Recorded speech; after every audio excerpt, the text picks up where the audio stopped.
हमारे साथ जुड़े हुए हैं एमपीआईडीसी के एग्जीक्यूटिव डायरेक्टर रोहन सक्सेना जी, जो आर्किटेक्ट कहे जा सकते हैं। काफ़ी बेहतरीन काम उनका रहा है जो हमने महसूस किया है। और आपको ये भी बताते हुए मुझे प्रसन्नता है कि पीथमपुर वो क्षेत्र है मध्य प्रदेश का जिसको आप उद्योग शिरोमणि का खिताब बेहिचक दे सकते हैं, क्योंकि पीथमपुर वो क्षेत्र है जो करीब करीब जितना अभी कुछ समय पहले हमने वहाँ कार्यक्रम करके जाना था कि 500 करोड़ रुपए या उससे भी अधिक या उसके आसपास का रेवेन्यू मध्य प्रदेश सरकार को उससे मिलता है। और ये मध्य प्रदेश का नंबर 1 जो है स्पेशल SEZ जिसको आप कह सकते हैं, विशेष आर्थिक क्षेत्र जो है उसमें ये शामिल है और बहुत तेज़ी से आगे बढ़ रहा है। अभी वहाँ पर करीब करीब 12,000 हेक्टेयर लैंड और आसपास का जो एरिया है धार ज़िले में, उसको किसानों के साथ एक अनूठी योजना जो है सहभागिता की, किसानों के साथ सहभागिता के ज़रिए उसको हासिल करने की तैयारी है। और देश की नामचीन कंपनियां वहां पर हैं, ख़ासतौर से अगर ऑटोमोबाइल की हम बात करें, टेक्सटाइल की बात करें और फार्मा सेक्टर की बात करें। बहुत स्वागत करता हूं रोहन जी आपका, और सवालों का सिलसिला हम शुरू करते हैं जी।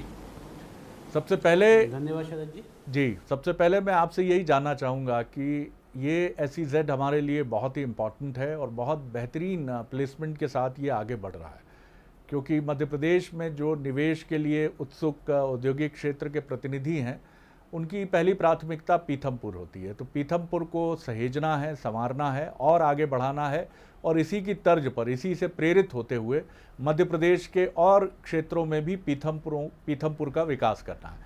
किस तरह से भविष्य की तरफ अगर मैं पीथमपुर को लेकर दृष्टि डालूं तो आप क्या उम्मीद जगाने वाली क्या चीज़ें हमारे साथ बांटना चाहेंगे? जी जी शरद जी, आपने जैसा कहा कि जो अब डेवलपमेंट की हम जब बात करते हैं तो इट इज़ वेरी इम्पॉर्टेंट कि हम डेवलपमेंट को एक समग्र रूप में देखें जी।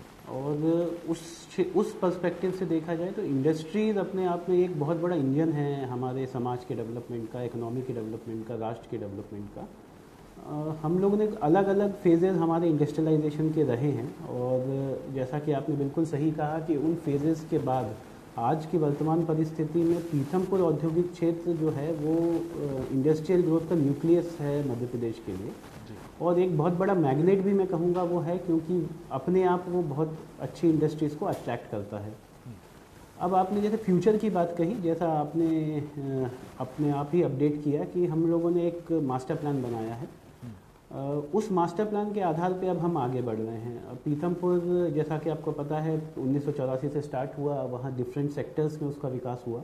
सेक्टर 1, सेक्टर 2, 3, फिर 4 आया, और अब थोड़े दिन पहले 5 और 6 सेक्टर्स डेवलप हुए। लेकिन अब आगे हम अगले 25-30 साल, 50 साल की बात करें तो हमको एक विज़न लेना पड़ेगा कि किस तरह से हम चाहते हैं कि ये जो क्षेत्र है ये औद्योगिक विकास में एक बहुत हाई लेवल पे जाए, और उसमें हम किस तरह से पर्सपेक्टिव प्लानिंग हम कर सकते हैं। इसको देखते हुए राज्य शासन ने 12,500 हेक्टेयर का जो क्षेत्र है पीथमपुर के आसपास का, उसको निवेश क्षेत्र या इन्वेस्टमेंट रीजन के रूप में डिक्लेयर किया है। अब उस निवेश क्षेत्र में जितनी भी प्लानिंग है वो MPIDC द्वारा की जाएगी, और उसमें जो आपने जैसा बताया किसानों की सहभागिता से हम उनकी जो ज़मीन है वो हम ले रहे हैं, और उसी के आधार पे, लैंड पूलिंग के आधार पे हम वहाँ के उस क्षेत्र का विकास हम करेंगे। 12,500 हेक्टेयर में से अभी वर्तमान में हम अभी बहुत जल्दी सेक्टर 7 पीथमपुर लेके आ रहे हैं, जो लगभग 2,000 एकड़ की एक प्रोजेक्ट है। और इसमें खास बात यह है कि ये ना सिर्फ इंडस्ट्रियल डेवलपमेंट का एक प्रोजेक्ट है, बल्कि इसके साथ साथ हमने इसको एक इंटीग्रेटेड स्वरूप दिया है। हमने इसको एक रेसिडेंशियल कॉलोनी के रूप में भी विकसित किया है, हमने इसको एक कमर्शियल एंगल से भी विकसित करने जा रहे हैं, और इंडस्ट्रियल डेवलपमेंट तो इसमें रहेगा ही। तो जैसा कि एक कोई इंडस्ट्रियल एरिया है, वहाँ पे बहुत सारे वर्कर्स, बहुत सारे ऑफिसर्स काम करते हैं, एम्प्लॉयज़ काम करते हैं। तो हमने ये ध्यान रख रहे हैं अब कि उनके रहने की, उनके जो परिवार है उनके लिए जितनी भी सुविधाएं हैं, चाहे वो शॉपिंग कॉम्प्लेक्स हो, चाहे वो स्कूल हो, चाहे वो फिर डिफरेंट मॉल्स हों, उसमें थिएटर्स हों, स्पोर्ट्स फैसिलिटीज़ हों, तो इस तरह का जो डेवलपमेंट है हम वो इंटीग्रेटेड रूप में वहाँ करना चाह रहे हैं, सो दैट जो लोग वहाँ पे रहें वो अच्छे से वहाँ पे काम भी कर सकें और उनकी क्वालिटी ऑफ लाइफ भी इम्प्रूव हो सके। इसको देखते हुए ये मास्टर प्लान डेवलप किया जा रहा है और इसी के आधार पे हम नेशनल इंटरनेशनल रेप्यूट की बहुत अच्छी कंपनीज को वहाँ पे अट्रैक्ट करने की योजनाएं हम बना रहे हैं। बहुत बहुत एम्बिशियस प्रोजेक्ट है सर। जो आपने सेक्टर्स की बात की शरद जी, जी आपने जो सेक्टर्स की बात की, तो हम लोग सेक्टर स्पेसिफिक भी अप्रोच अब हम रख रहे हैं। जैसे कि आपने बोला कि ऑटोमोबाइल में हम पीथमपुर एक बहुत बड़ा एक अपना स्थान रखता है पूरे देश में। साथ ही साथ फार्मा की अभी पिछले 2 साल में बहुत अच्छी ग्रोथ वहाँ पे मिली है, क्योंकि फार्मा का जो पोस्ट कोविड ट्रेंड आया है जिसमें एंटी चाइना सेंटिमेंट्स की वजह से जो लोकल प्रोडक्शन पे बहुत ज़्यादा ध्यान दिया गया है। और तीसरा जो आपने गारमेंट्स का बोला, तो एमपी गवर्नमेंट की गारमेंट पॉलिसी जो है वो लगभग हिंदुस्तान की सबसे अच्छी गारमेंट पॉलिसीज़ में से एक है। इस वजह से बहुत बड़ा इन्वेस्टमेंट अभी हम लोग यहाँ पे एक्सपेक्ट कर रहे हैं और इसको एज डिफरेंट सेक्टर्स के रूप में हम बिल्कुल डेवलप करने के लिए आगे बढ़ रहे हैं। बहुत इम्पॉर्टेंट बात है और बहुत शुभकामनाएं इसके लिए आपकी पूरी टीम को, मध्य प्रदेश के इंडस्ट्री डिपार्टमेंट को। सर, एक बड़ी इम्पॉर्टेंट चीज़ जो होती है कि एक इंडस्ट्रियल कंजेनाइटल एटमॉस्फेयर, जिसको हम कहें कि उद्योग मित्र वातावरण, हम सब चाहते हैं कि जनप्रतिनिधि हों या आम व्यक्ति हों, हम सब चाहते हैं कि हमारे इलाकों में निवेश आए, हमारे एरियाज़ इकोनॉमिक जोन में बदलें। लेकिन उसके लिए सबसे महत्वपूर्ण चीज़ है कि उस पर्टिकुलर एरिया के लोगों का स्वभाव, वहाँ चाहे मीडिया हो उसका भी नेचर, और इंडस्ट्री डिपार्टमेंट जो सबसे इम्पॉर्टेंट कड़ी है उसके ऑफिसर्स और उसकी पूरी टीम का एक बहुत सौहार्दपूर्ण संबंध उद्योगपतियों के साथ, और ये सब पीथमपुर में है। तो आप क्या कहेंगे कि इसका हम पूरे मध्य प्रदेश में किस तरह से विस्तार कर सकते हैं, और ख़ासतौर से स्थानीय लोगों को भी ये बात समझनी होगी कि पीथमपुर मॉडल है क्या, वहाँ लोग कितनी शांति से चलते हैं, कितना सपोर्टिव नेचर रखते हैं, कितना उद्योग विकास आगे बढ़ाने में मदद करते हैं। जी रोहन जी। आपने बिल्कुल सही कहा शरद जी।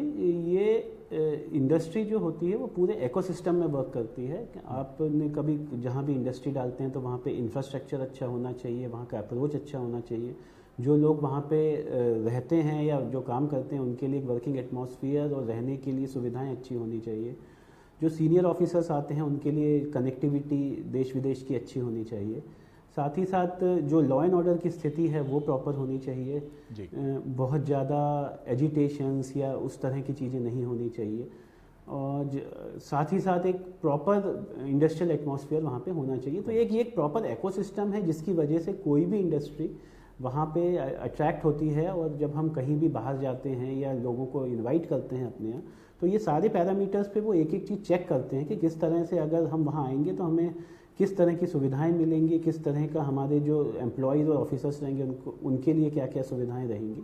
तो ये सारी चीज़ें मेजर करने के बाद ही कोई इंडस्ट्री अट्रैक्ट होती है। पीथमपुर इन सभी मैटर्स में मैं फॉर्चुनेटली कहूँगा कि बहुत अच्छे प्लेस एंजॉय करता है, राइट फ्रॉम उसकी पोजीशनिंग को लेके, एंड जो कि इंदौर के करीब है, कनेक्टिविटी बहुत अच्छी है, जैसा आपने कहा कि वर्किंग एटमॉस्फेयर बहुत अच्छा है, बहुत ज़्यादा इस तरह की नेगेटिव चीज़ें नहीं हैं कि जो लॉ एंड ऑर्डर से रिलेटेड हैं या ट्रेड यूनियन से रिलेटेड है, इस तरह की चीज़ें वहाँ नहीं हैं। तो एक बहुत सौहार्दपूर्ण वातावरण में वहाँ पे इंडस्ट्रीज़ वर्क करती हैं। MPIDC क्योंकि वहाँ पे डेवलपमेंट एजेंसी है, तो हम लोग इस बात का ध्यान रख रहे हैं कि जो इंफ्रास्ट्रक्चर पार्ट है, जो हमारी जिम्मेदारी है, उसको हम टेक केयर करें। अभी कुछ पीथमपुर के कुछ सेक्टर्स में हमने वो काम अपग्रेडेशन का स्टार्ट भी किया है, ताकि हम उसको एक अलग जो इंफ्रास्ट्रक्चर रिलेटेड जो पार्ट है वो हम उसको बहुत अच्छा अलग लेवल पे पूरे हिंदुस्तान में लेके जाएं। जो स्मार्ट इंडस्ट्रियल पार्क अभी हमने डेवलप किया है, जो SEZ हमारा है, वो one of the best in the country है। तो ये इस तरह की चीज़ें जब दूसरे प्रदेशों के इन्वेस्टर्स हमारे पास आते हैं तो उनका फीडबैक हमको मिलता है और इसी के आधार पे हम लोग आगे बढ़ते हैं। दूसरा पॉइंट ये जो आपने बोला कि जो ऑफिसर्स हैं और जो हमारे राज्य शासन हैं, उनके जो हमारे माननीय मंत्री जी हैं, हमारे जो सीनियर ऑफिसर्स हैं और हमारे ग्राउंड स्टाफ के ऑफिसर्स हैं, इन सब का एक जो रुख है इंडस्ट्री के लिए, वो जो मुझे फीडबैक मिलता है कि वो पूरे प्रदेश में one of the best orientation हम अभी रखते हैं। और इसी वजह से हम अभी सफल रहे हैं कि बहुत सारी इंडस्ट्रीज़ अब देश के दूसरे पार्ट से अट्रैक्ट होकर मध्य प्रदेश में आ रही हैं। जी जी। दूसरा पार्ट आपने बोला वो बिल्कुल सही था कि पीथमपुर तो अपने आप में एक पीथमपुर तो अपने आप में एक न्यूक्लियस बन गया है, लेकिन अब हमको ये कॉन्सेंट्रेट करना है कि हम इस डेवलपमेंट को वाइड स्प्रेड करें। बहुत अच्छी बात है कि एक इंडस्ट्रियल क्लस्टर बन रहा है, लेकिन जैसे मेरा जो कार्य क्षेत्र है वो मेरे कार्य क्षेत्र में 2 संभाग और 15 जिले आते हैं। तो अब पिछले 1 साल से मेरी कोशिश ये रही है कि हर जिले में अपना एक industrial belt, industrial area develop हो, जो वहाँ के लोकल एंटरप्रेन्योर्स को हम वहाँ पे मौका दे सकें कि वो उनके पास जो स्किल्स हैं, उनके पास जो आइडियाज़ हैं, उसको वो भली भांति एग्जीक्यूट कर सकें। तो जैसा कि एक एग्जांपल्स मैं देना चाहूँगा, जैसे रतलाम हुआ, रतलाम में हमारा जो एक दिल्ली मुंबई का एक्सप्रेसवे निकल रहा है, वहाँ पे हमने लगभग 6000 एकड़ ज़मीन अभी राज्य शासन से ली है। उसका अलॉटमेंट हमें हो गया है। वहाँ पे भी हमने एक मध्य प्रदेश का दूसरा निवेश क्षेत्र घोषित किया है, और उस एरिया को भी हम फेज्ड मैनर में लॉजिस्टिक्स और इंडस्ट्रियल के रूप में हम लोग डेवलप करेंगे।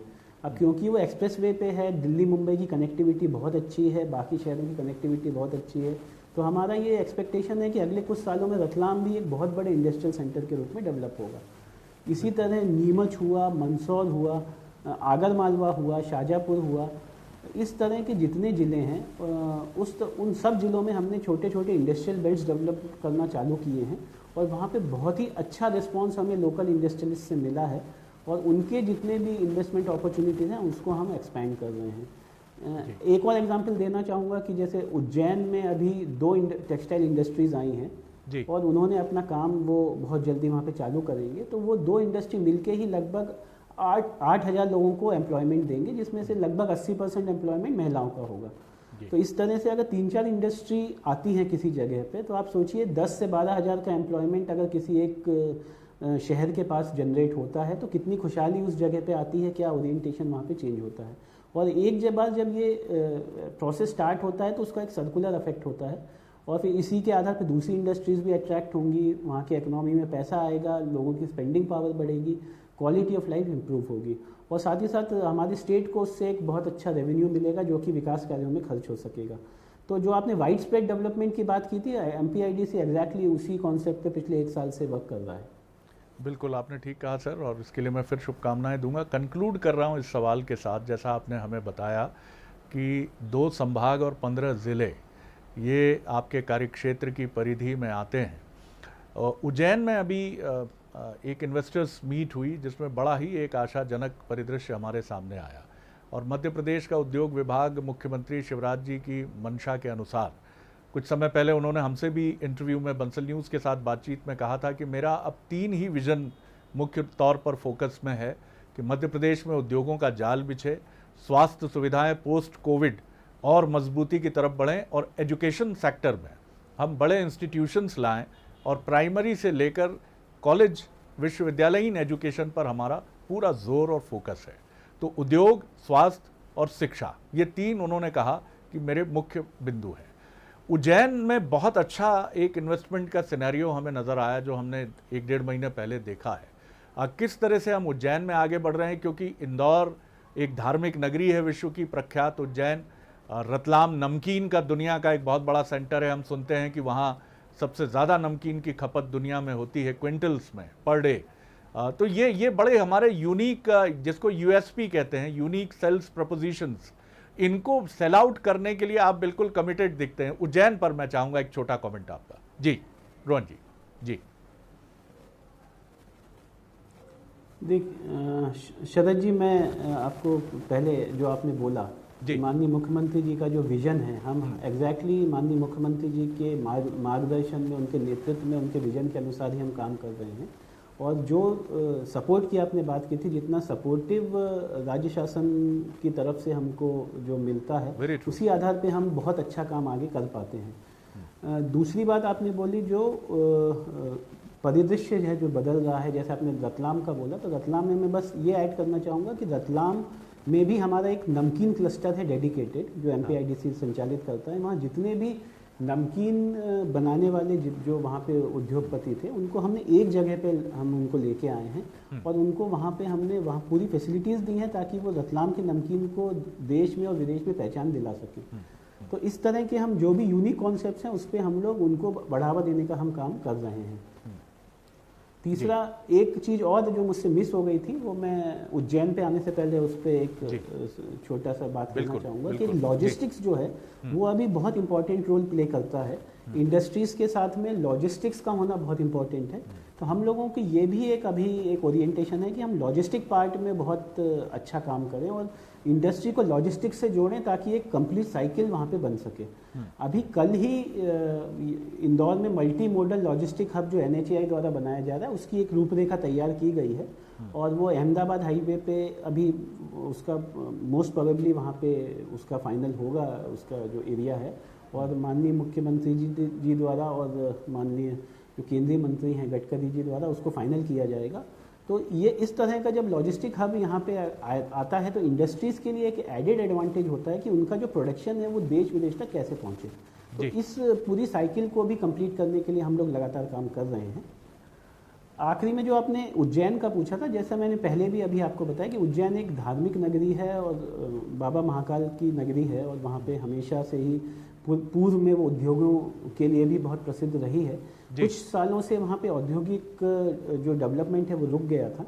हमने अब कोशिश की है, जैसा मैंने आपको बताया कि 2 टेक्सटाइल कंपनीज़ की लैंड वहाँ पे फाइनल हो गई है, जो कि वहाँ पे देश विदेश के जो प्रख्यात जितने ब्रांड्स हैं उस ब्रांड की जो बनवाई है, जो उस ब्रांड की मैन्युफैक्चरिंग है वो वहाँ पे अब उज्जैन में होगी। तो इस तरह के 2 बड़े ग्रुप्स आए हैं जो लगभग 8,000 लोगों को एम्प्लॉयमेंट दे रहे हैं।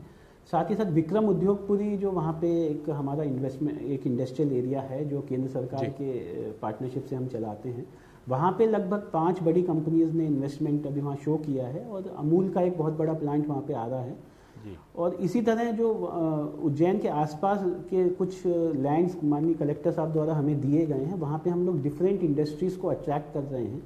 और ताजपुर एक इंडस्ट्रियल एरिया है उज्जैन से लगभग 15 किलोमीटर दूर, वहाँ पे हम लोगों ने एक और इन्वेस्टमेंट समिट हम बहुत जल्दी करने जा रहे हैं। तो आप देखेंगे अगले 1 साल में लगभग 20-25 बड़ी इंडस्ट्रीज़ उज्जैन के आसपास अपना काम चालू करेंगी और उनसे जो एम्प्लॉयमेंट जनरेट होगा वो 20,000 के ऊपर मैं एक्सपेक्ट कर रहा हूँ कि जाएगा। तो 1 साल में जो सिनेरियो इस तरह से बदलेगा, फिर आप देखेंगे कि वो जो धार्मिक नगरी है वो अपने महाकाल मंदिर के अलावा जो अपने उद्योग हैं उससे भी वो जानी जाएगी। बिल्कुल ठीक बात है। बीच में हमने एक स्लग भी दिया था रोहन जी कि उद्योगों का जाल और नगरी महाकाल। तो नगरी महाकाल तो है ही और वो तो सप्तपुरियों में है, बहुत ही प्राचीन नगरी और विश्व प्रसिद्ध, लेकिन अब वो औद्योगिक पहचान के लिए भी पहचानी जाएगी। मुख्यमंत्री शिवराज सिंह चौहान की मंशा, कमिटेड भाव और उद्योग मंत्री युवा जो हैं मध्य प्रदेश के, उनका पूरा सहयोग और उद्योग विभाग के एक कर्मठ अधिकारियों और कर्मचारियों की टीम, ये सब मिलकर मध्य प्रदेश में औद्योगिक विकास के परिदृश्य को बदलने जा रहे हैं। मैं बहुत धन्यवाद करता हूं आपको और बड़ी उम्मीद भरी ये बातचीत रही है रोहन जी। मैं देख पा रहा हूं क्योंकि बीइंग एन जर्नलिस्ट, चौथे स्तंभ का एक विनम्र प्रतिनिधि होने के नाते मैं भी ये महसूस करता हूं कि मध्य प्रदेश की तकदीर और तस्वीर तभी बदल सकती है जब यहाँ उद्योगों का एक बहुत मजबूत, क्योंकि मध्य प्रदेश शांति का टापू है और हम एक बीचों बीच है, हमारी स्ट्रैटेजिक लोकेशन है देश में। लॉजिस्टिक हब की जो बात की जाती है वो मध्य प्रदेश उसको फिलफुल करता है पूरी तरह। ड्राई पोर्ट के लिए एक आदर्श जगह। मैं बहुत धन्यवाद करता हूं, बहुत शुभकामनाएं आपको बातचीत करने के लिए बंसल न्यूज़ से। तो काफ़ी उम्मीदें हैं और मध्य प्रदेश में अब तस्वीर बदल रही है और जिस तरह से जीडीपी ने ये भी करवट ली है, अभी रिसेंटली आंकड़े हमने देखे हैं, तो दिवाली के बाद बाजार जब मुस्कुराएगा तो मध्य प्रदेश का औद्योगिक जगत भी मुस्कुराएगा। मुस्कुराता रहे, ठहाके लगाता रहे और आपको हमको समृद्धि की तरफ ले जाता रहे, रोजगार की तरफ ले जाता रहे, इसके लिए भी ढेरों शुभकामनाएं मध्य प्रदेश के औद्योगिक विभाग को भी, पूरी टीम को भी।